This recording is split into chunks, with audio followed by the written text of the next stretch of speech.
Okay. We'll call this part 2.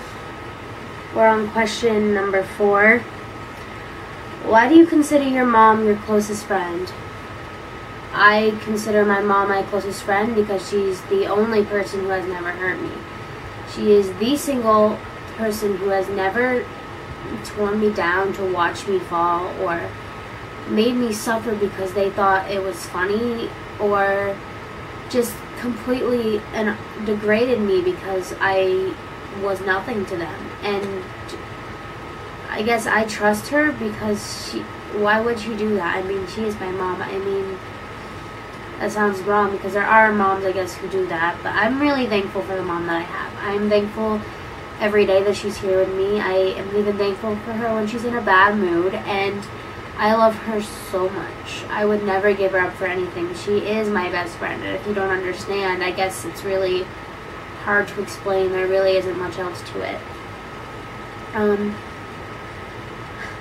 5. Why did you disown one of your sisters? I'm just going to make this clear. She is not, nor will she ever be again, my sister. I hate her so much. Okay, I guess it's kind of personal, but she basically,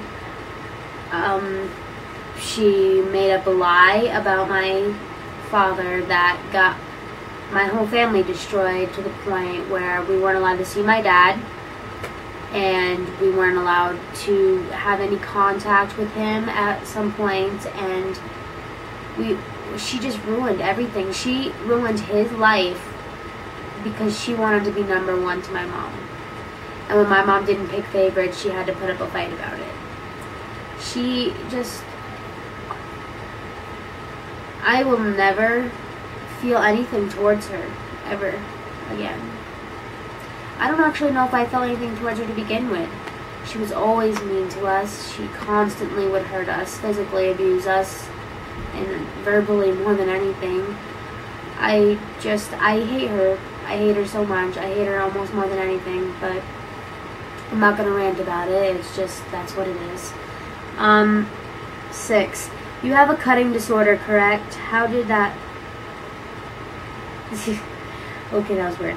How did that start, and how do you manage the addiction? I do have a cutting disorder. How did that start? Okay. Well, this kind of adds on to the question we just barely had. I don't ever tell people this. Ever. I really just... Okay, but I was 11. I was 12.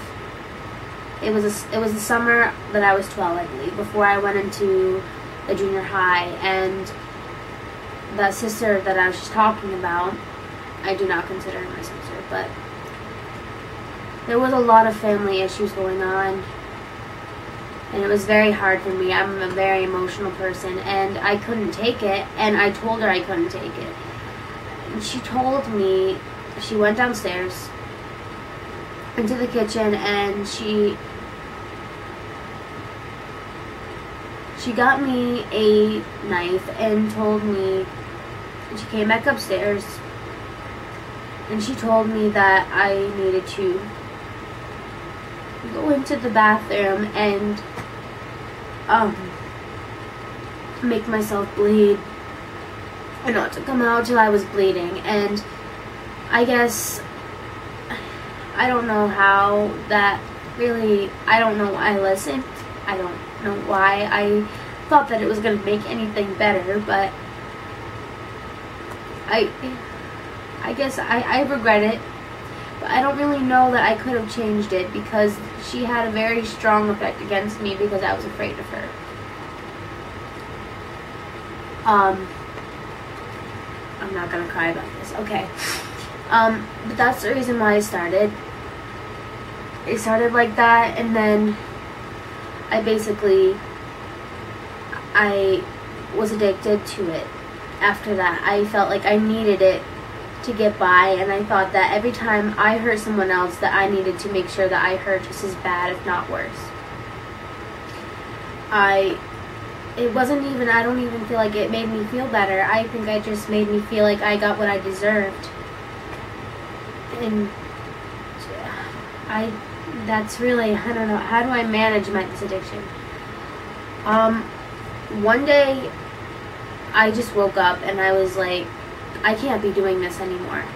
I can't be hurting my sister like this, my little sister. I can't be hurting my boyfriend like this. I can't be hurting my friends like this.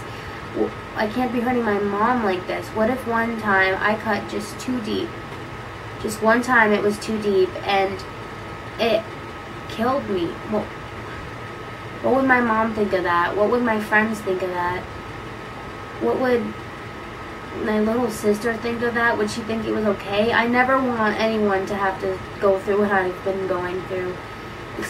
I'm 17 now, so this is almost 5 years this has been happening. An addiction for 5 years. I used to cut like twice a day, every day. Sometimes more than that if I felt like I deserved it. When I got really depressed, I barely ever took the knife off of my skin. The worst cutting I've ever done was from the top underneath my armpit here, down all the way to my side, on my hip, on my thighs, and down through my calves. And I was in a very dark place, and I poured rubbing alcohol all over myself because I wanted to feel what I thought I was doing to other people, which I later found out that it wasn't me. I couldn't change the way I was being because people didn't accept it. I couldn't, it's very hard to explain, but I wanted to be me, and it took me forever to realize that being me was an okay thing to do. So there, we got that one. And the last question we have is, you are always there for everyone else, even when you don't know them. After all you've been through, what makes you capable of allowing others' problems into your life? How can I ever say no to somebody? I've been through so much. Every little thing that I go through has bothered me in one way or another, has changed me in one way or another, and has made me who I am today. But there were people there for me, even when I felt like there was no one. And if I hadn't had those people, who's to say that I'd still be here today? I want to be that person to other people because no one deserves to feel the way that I felt. No one deserves to just have to sit there and feel like you are nothing. Because everyone is something. And I don't ever want someone to feel the way I felt. I don't ever want anyone to feel like they are nothing. And I guess I'm there for people because I can't stand to watch people go through what I have.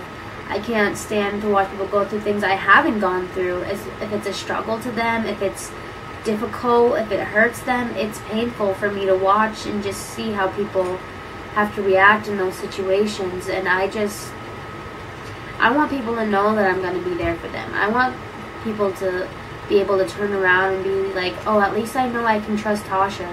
She's right there and she's always going to be there. And even if I don't talk to you, if you need something, I'm going to be here. I know it sounds crazy, but I'm not going to let somebody else walk all over you because I know what it's like to be walked all over. Thanks for watching.